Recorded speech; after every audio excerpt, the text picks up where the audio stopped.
My name's Miriam and this is my husband Matt, and we're really privileged to be sharing something of our marriage story with you. I came across the advertisement for Friends First in a Christian magazine and got my profile sent away, and the rest is history, as they say. I got the details of Friends First given to me by my vicar friend, the village where I was living at the time. Got the form and panicked. I looked at it and thought, I don't know how to fill this in. How am I going to do it? I can't do this. I rang Catherine Gray, who was extremely helpful, and using the answers to questions she asked me, she was able to basically fill in the description for me. Each quarter I'd get sent a list of profiles. I would sort of look through them and dismiss some or look through some, and just knowing your heart, if you feel there is someone on there that just grabs that attention, or you just know there's that need to pray into that situation. And I came across one, and the name was Matt, which was a bit of a put off because a previous relationship was with someone called Matt. Complete disaster. But the prompt was there, so this comes into the next part of our story.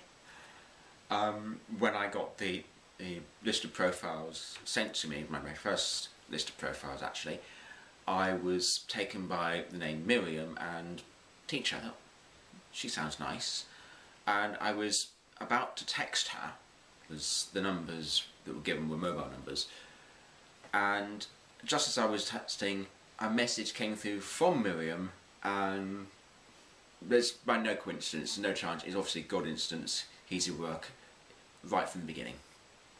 So we wrote letters for quite some time, and then eventually we plucked up the courage to meet each other. We met in the December of 2003 and ended up going on like a little mystery tour.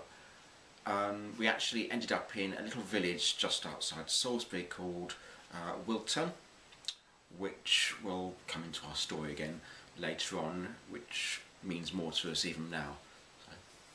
We courted for about a year. It was very quick moving, but in our hearts we knew, because once you know, you know.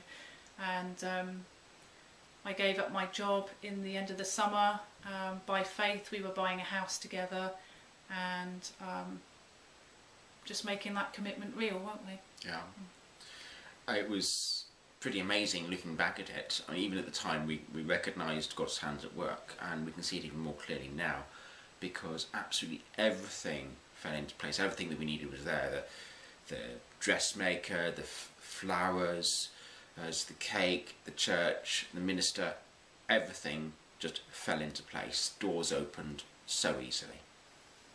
We even bought the property in joint names as well. We did, yes. We bought it in joint names in faith before we were even married, knowing and believing that we were meant to be together.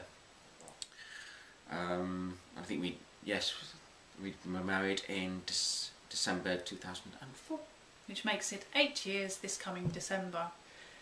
Through the marriage we've had great times, we've had tears of joy, tears of laughter, but also tears at times of sadness that have turned into joy. What does it say? You turns our mourning into dancing. We were told only a year into our marriage that we wouldn't be able to have children, but with lots of prayer and belief and trusting and praying, we had our son. Hi, there you go. This is our son Isaac, who was born 24th of November 2010. The reason we're actually introducing him is that he was actually our miracle. We underwent IVF treatment all through 2010 in the Salisbury clinic, and on our way back from there we were stopping off in the little village we mentioned earlier, Wilton.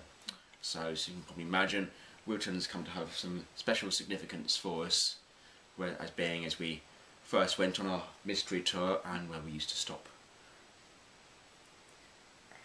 So we just want to thank you all at Friends First, really, for all that you've done and for all that you mean to us, and we just look forward to the next phase and the next chapter in our lives. Amen to that.